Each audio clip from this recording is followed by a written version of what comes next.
now for an important fact check of the Prime Minister, of something that Yes campaigners too, the official campaign, keeps claiming about their support, that the vast majority of Aborigines, they claim, they say yes to the voice.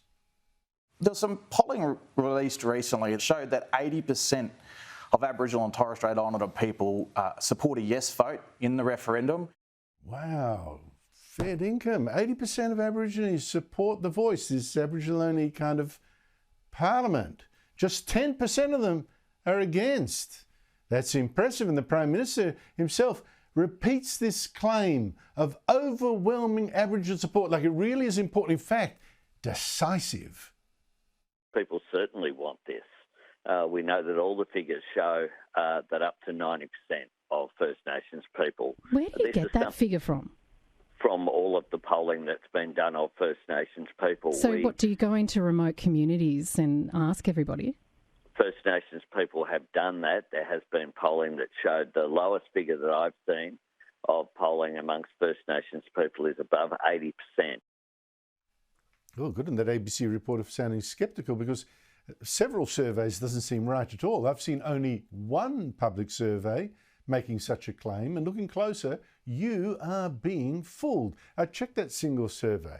It was commissioned by the Uluru Dialogue. That's part of the Uluru Statement Group that's been pushing for the voice.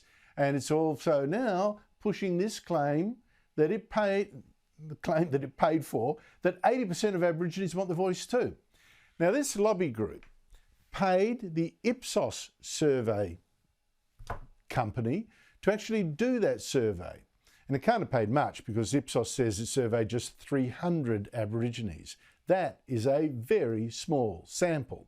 But even worse, the people it surveyed were Aborigines. It admitted it selected, this wasn't random, it selected from existing panels of people who'd already agreed to take part in various surveys that Ipsos does. Have a think about that. Which people, identifying as Aboriginal, would have already agreed to be on various panels for Ipsos surveys, would be on the phone, would be really happy to give their opinions on this or that, do you go to the supermarket once a week, that kind of stuff. I doubt many are from remote communities, say, from Aboriginal towns like Wadare or Utopia or Yuendamu, from town camps. I'd be surprised if most of those 300 people didn't actually turn out to be from cities and big country towns. I'd be surprised if they didn't turn out to have excellent English, right? And turned out to be perfectly assimilated. I don't think these 300 people on the Ipsos regular roster of people we survey, I doubt that they're the kind of people who would need this voice to Parliament to express an opinion. Not when they're already quite happy to tell pollsters their mind.